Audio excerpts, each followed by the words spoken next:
Trae Young is leading the Atlanta Hawks to a playoff run in only his third season of his career, and I am loving watching this dude. He's achieving superstardom with the numbers he's posting in the playoffs, and it's the way he's doing it. He manipulates defenses with his dribble, his eyes, and the angle he leans his body or his head, and he uses the threat of his scoring from anywhere to make any pass, and he can use the threat of his playmaking to open up scoring chances for himself.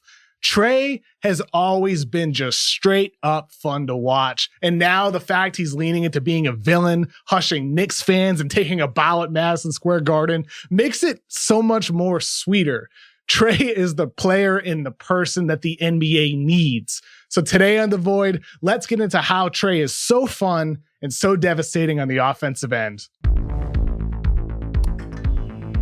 Trae's scoring and playmaking prowess interact every moment the ball is in his hands. At this point, he's proven he can launch a three from way behind the arc, and he can step back or pull up from anywhere. Since he can drain threes off the bounce, defenders must respect him like Derrick Rose needs to here. With Trae selling the pull-up with a hesitation, it sets up his drive inside to make space for an interior pass for Clint Capella.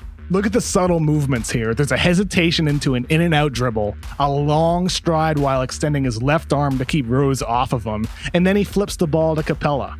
Trae's shooting can cause defenders to do silly things like Nerlens Noel does here, leaving his feet. With room to attack, Young holds his gaze on Capella to force RJ Barrett inside before sending it out to the corner for a three. Young also can fire lasers with his left hand to the right corner for three-pointers. This pass is nasty. It's a no-look. He doesn't even turn his head until after the pass was made. Young is a pick-and-roll maestro. In round one against the Knicks, the Hawks ran the same play 3 consecutive times. It's called a stack pick-and-roll, which looks like a normal pick-and-roll with a screener setting a pick for the ball handler like Capella does for Young. But then a third player comes in to set an additional pick for the screener, as Bogdan Bogdanovic does here. The contact on Taj Gibson is what gives Capella more room to roll hard for this lob dunk. The Hawks ran it again with DeAndre Hunter screening. This time, the Knicks overhelped inside to prevent the lob, which is a great example of Capella's rolling gravity. And then Trae just found Bogdanovic in the corner for a three. The third play in a row, the Knicks did a great job of containing the lob as Gibson spins off Hunter's screen to stick with Capella, and Barrett is in position to help on a pass to the corner. But there's a third passing option here, and that's Hunter popping for a three, so Young finds him with a behind-the-back bounce pass. An element of Trae's deception is his floater. He tries 4 floaters per game, the most in the NBA, and hits 46% of them according to Second Spectrum. It keeps the big man defender honest because they need to worry about both the floater and the lob. Having the option to throw both makes him harder to defend.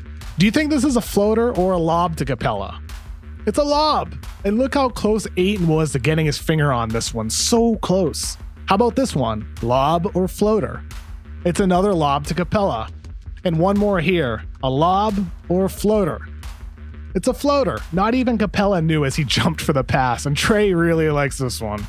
The Sixers were able to slow down Young a bit when they defended him with Matisse Thybulle and Ben Simmons. Their length caused him some issues, like with this block 3 here by Simmons. Trae's lack of size is apparent on this possession with Thybulle and Joel Embiid lurking and forcing a stop. When Trae is pressured, sometimes he can force passes through tight windows that he shouldn't. But this is all part of growing, learning how to balance discipline with risk-taking against elite defenses like Philadelphia, because part of his success is his ability to manipulate defenses. Here, he leaps to draw a defender up, then make a wraparound pass, not a floater or a lob. And he likes to get tricky. Here, he splits the pick and roll and finds Herter in the corner who misses, but Trae shows off his 360 vision, just flipping the ball back to Collins without even looking. This court awareness pops up all the time. He bobbled the ball on this drive, but manages to go full Harlem Globetrotter to find Tony Snell for a three. Trae's gotta lead the league in passes through a defender's legs. He can do it within the flow of a pick and roll, or when he gets pressured, he'll go low underneath a 7'3" stiff. But he can also go over the top with a backboard pass to make the type of highlight plays that go viral online. There are still some things Trae can improve on. He can further hone his efficiency as a scorer around the basket and continue to improve as a shooter from deep, especially off the catch. Trae should embrace being a Harden or a Lillard, but he also needs to tap into his inner Steph Curry to be a consistent threat, even when the ball isn't in his hands. I really believe that this is the next step of his career, because with this Hawks roster, all the talent around him, there's more than enough secondary shot creation talent that can create easy looks for him rather than having Trae do it all by himself. That's the best part about this Hawks team. All the pieces fit. But for Trae's age and his experience, the level of patience, control, and skill he has is far beyond his years. Young's potential was clear at Oklahoma. Everybody could see what he could become if everything worked out, and we're seeing that now. But he wasn't a guarantee because of the concerns about his strength and length and his shot selection and his defense.